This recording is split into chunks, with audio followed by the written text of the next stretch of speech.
Educação à distância, mudando realidades.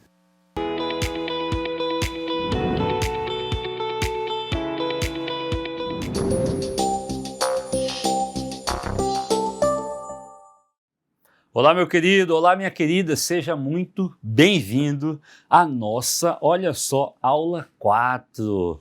Disciplina Gestão de Micro e Pequenas Empresas. Sou o professor Alberto Viana, estarei aqui nessa unidade, tá? Assim como das demais, para nós passarmos esse conteúdo que é de suma importância para a sua vida, tá bom? Para o seu conhecimento, para o seu crescimento profissional. Então assim, ó, não perde, se acomoda, fica tranquilinho aí e vamos começar o conteúdo. Eu, hoje, estou vestindo, né, o meu terno aqui, é cinza, escuro, a camiseta clara, calça, jeans escura, sapato social. Eu sou de cor parda e tenho aí 1,75 m. Vamos para o conteúdo agora que você já me conhece, porque eu quero te dizer uma coisa.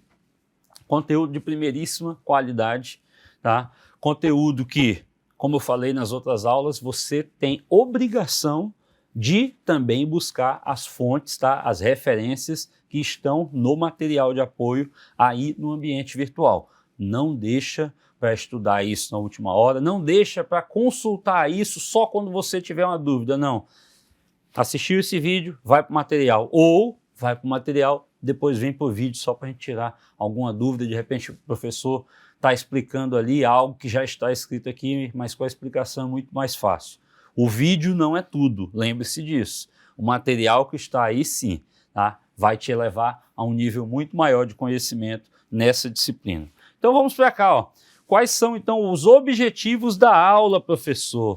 Entender o gerenciamento do negócio, tá? E também conhecer aí um pouco mais aí dos aspectos legais que regulam as micro e pequenas empresas. Já vamos direto para o assunto então, ó. Gerenciamento do negócio. Olha só essa situação. A mortalidade das MPS está diretamente relacionada a erros cometidos onde? Vou grifar muito bem isso aqui, ó. No planejamento, no gerenciamento e também no comportamento dos empreendedores em fatores externos diversos, tá? Segundo Marcelo Nakagawa, um autor, professor do INSPER, né, Instituto, não basta ter boas ideias para gerir uma empresa. São necessários, olha a palavrinha-chave aqui de novo, disciplina e aprendizado contínuo, não é só uma vez, em gestão, tá bom? Para sair do estágio amador e tornar-se um empresário, ou seja, é necessário conhecimento. É necessário aprendizado contínuo, é necessário planejamento, organização e tantos outros fatores externos que irão colaborar para que o seu negócio mantenha-se ativo, em pé e em boas condições, tá? Essa parte que ele falou aqui, ó, gerenciamento no comportamento dos empreendedores. Olha só o comportamento. Como assim, professor? Digamos que tu está lá gerenciando a tua micro e pequena empresa, começa a vender bem, começa a ter bom lucro, mas tu já pega esse lucro e já compra logo um carrão. Ah, não, porque agora eu preciso mostrar para todo mundo que o negócio está indo de bem a melhor, né?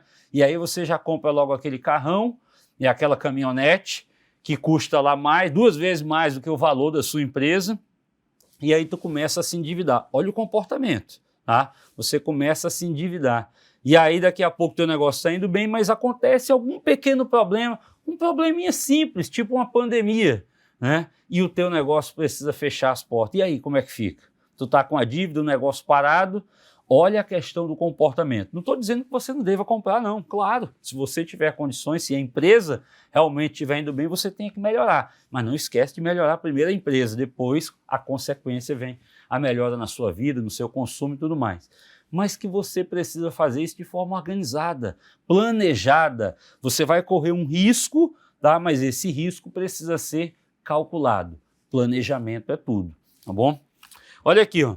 Atitudes que distinguem o empreendedor de sucesso daquele que tende ao fracasso. Gente, são palavras, ó, totalmente distintas, ó. Sucesso e fracasso, opostas, né? Ó. Antecipar-se aos fatos. Antes de seguir para o próximo tópico, deixa eu comentar isso aqui. Antecipar-se aos fatos. Como assim, professor?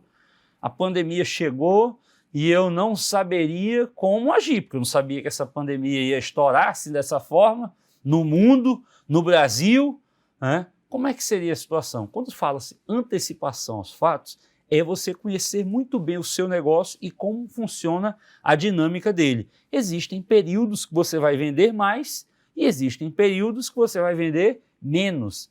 É antecipar-se para que naquele período que você vai vender menos, você tenha reserva suficiente para se manter sem atrapalhar o bom andamento das finanças do teu negócio. Tá? Uma pandemia era algo totalmente inesperado, você teve que se readaptar. Tá? Se você não teve, muita gente quebrou, muita gente continuou, muita gente inovou e trouxe coisas novas e até melhorou o seu negócio. Tá? Olha só, opostos diferentes. Isso são coisas que o empreendedor precisa estar atento.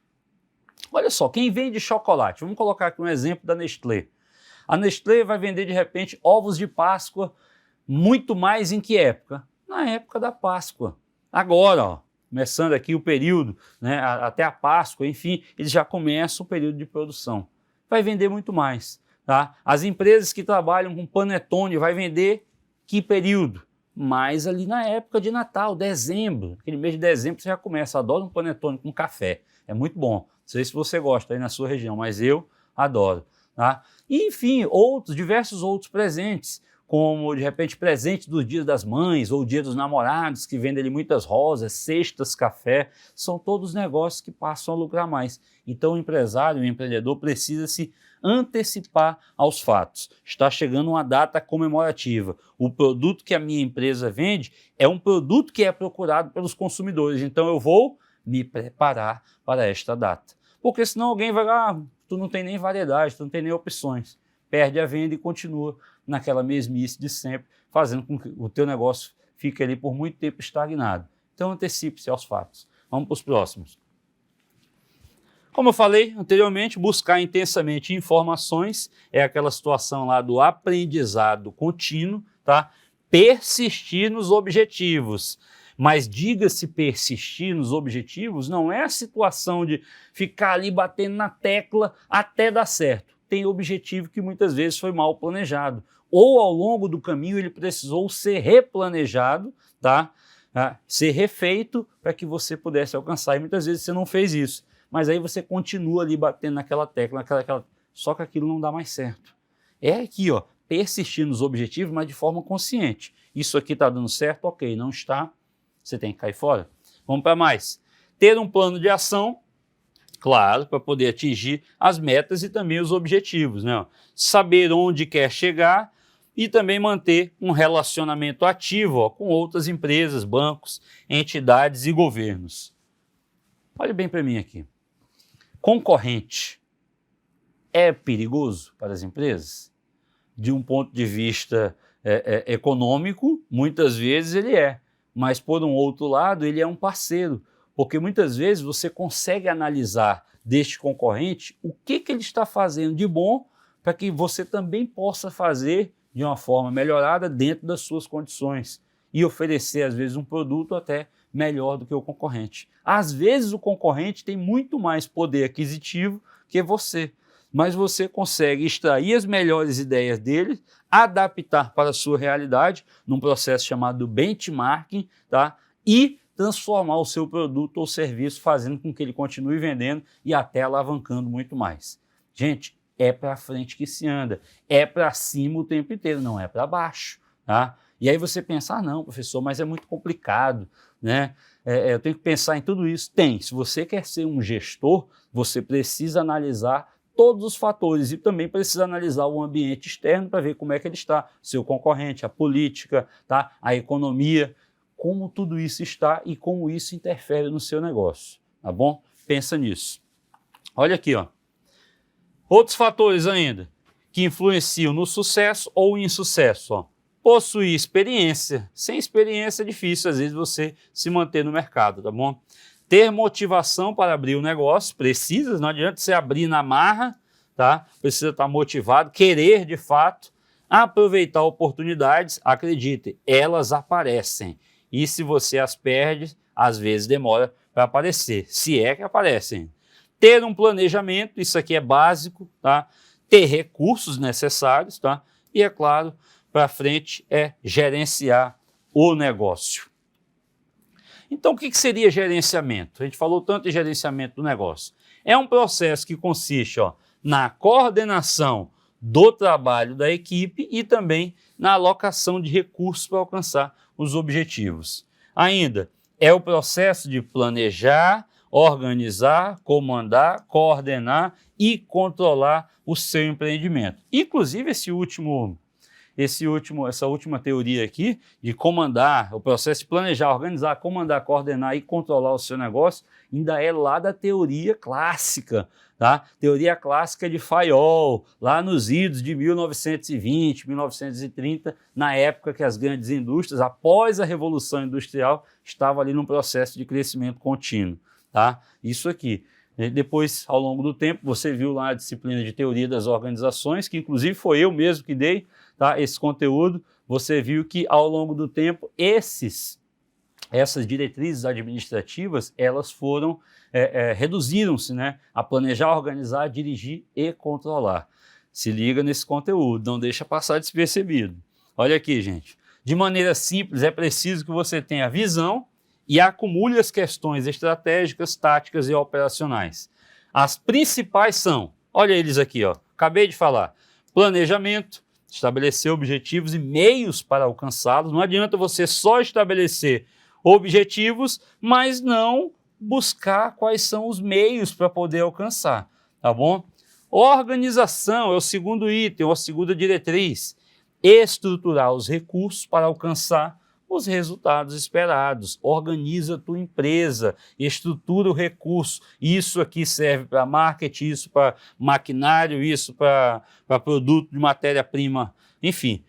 Comando, selecionar, desenvolver e motivar pessoas para atingir os objetivos estratégicos da empresa. Aqui está muito o papel do líder, tá? Se não tiver liderança, você não tem uma empresa organizada. Controle, monitorar recursos e resultados. Opa, está chegando numa fase ali que o dinheiro está acabando mais rápido, ou a venda está baixa, ou o meu produto não está atendendo as expectativas, tá? E muito menos as necessidades do consumidor. Eu preciso começar a organizar isso, tá? Opa, comprei demais e estou com muita parcela. Lembra da questão do financiamento do carro? Agora em pouco, estou com parcela muito alta. Eu preciso reduzir a minha despesa, tá? Para que ela se mantenha no mínimo ali no 0 a 0, para eu poder ter um poder de reação e ter tempo para poder planejar coisas novas para atrair novamente o consumidor para a minha empresa, tá bom?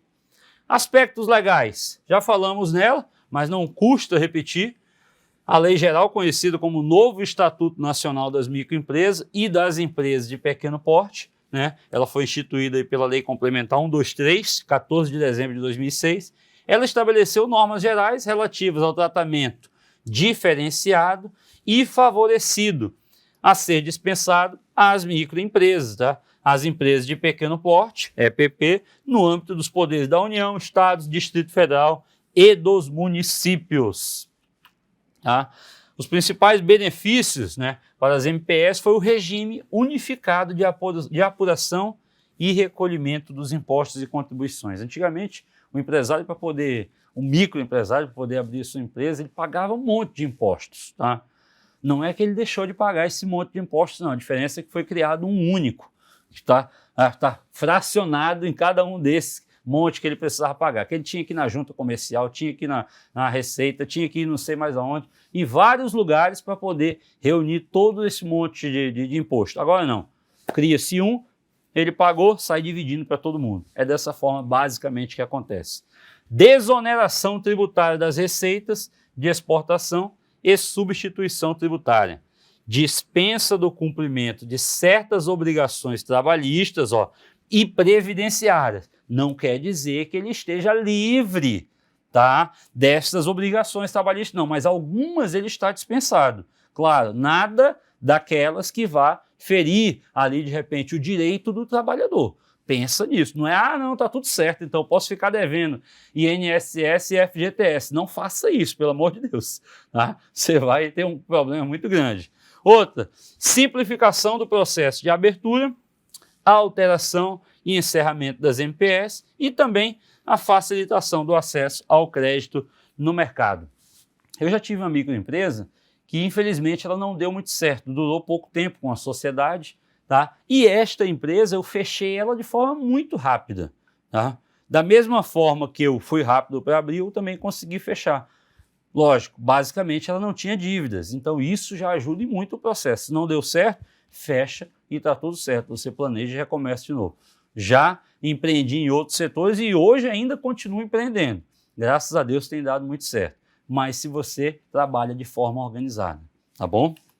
Ainda, preferência nas compras públicas, né? O microempreendedor ele tem essa preferência, estímulo à inovação tecnológica, incentivo ao associativismo, né? Na formação de consórcios para fomento de negócios, incentivo à formação de consórcios para acesso a serviços de segurança e medicina do trabalho, regulamentação da figura do pequeno empresário. Para quê? Para criar condições para a sua formalização e também, claro, tem uma facilidade no parcelamento de dívidas, né, tributárias para adesão aí ao Simples Nacional.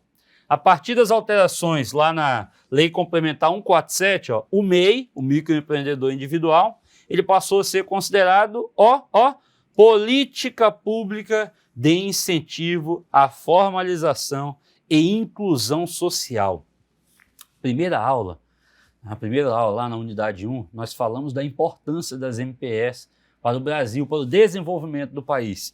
Olha aqui, política pública de incentivo à formalização e inclusão social. Isso virou um programa de política pública. Tá? O governo passou a perceber que, de fato, o microempreendedor ele é necessário. Eu falei isso várias vezes para a geração de emprego e renda. Ele que faz a roda girar. Tá? Um pouco mais de um quarto do PIB nacional é composto por receita oriunda de micro e pequenas empresas. Um quarto. Tá? Então você pega todo o PIB nacional, divide ele em 4 partes. Uma sozinha, um pouco mais do que uma, é só de receitas oriundas aí do micro e pequeno empreendedor. Olha só a importância. Tá? Então ele usufrui de benefícios mais amplos, entre eles a garantia de que todos os custos relativos à abertura, alvará, licença, funcionamento, alterações, entre outros, estão reduzidos a zero. É uma facilidade, tá? E alguns princípios dessa lei geral é a geração de emprego, distribuição de renda, acabei de falar. Então, redução da informalidade, porque trouxe uma facilidade para ele poder abrir e fechar, pagar menos imposto, incentivo ao crescimento das empresas, ampliação da competitividade e também ao desenvolvimento da economia. Ainda, passei aqui a mais, algumas formas de sociedade no Brasil. A sociedade simples, né, que está ligada aí a atividades relacionadas à prestação de serviços, ela remete a parcerias entre profissionais prestadores de serviços, constituindo casos nos quais eles mesmos exercem a atividade para a qual a sociedade existe. Tem também a sociedade em nome coletivo, a sociedade em comandita simples, tá? Tem ainda a sociedade limitada, isso aqui a gente já comentou, todos eles aqui tem no seu material, não adianta eu ficar lendo tudo isso para você. A sociedade comandita por ações e também a sociedade anônima, que nós já citamos aqui para você. Para a próxima aula, nós vamos trabalhar, então, instituições políticas, públicas e programas de apoio para as micro e pequenas empresas. Então, se você perder alguma parte, volta esse vídeo aqui, vai pesquisar lá nas referências que estão previstas aí no AVA, na minha biblioteca, e estuda, meu querido, porque isso aqui é um conteúdo resumido, tá? Nessa videoaula, para que você tenha esse conhecimento e esse entendimento um pouco maior, tá? Do que aquilo que está, o entendimento pessoal do professor, do que aquilo que está previsto dos vários autores aí no seu material de apoio. Te aguardo, até mais.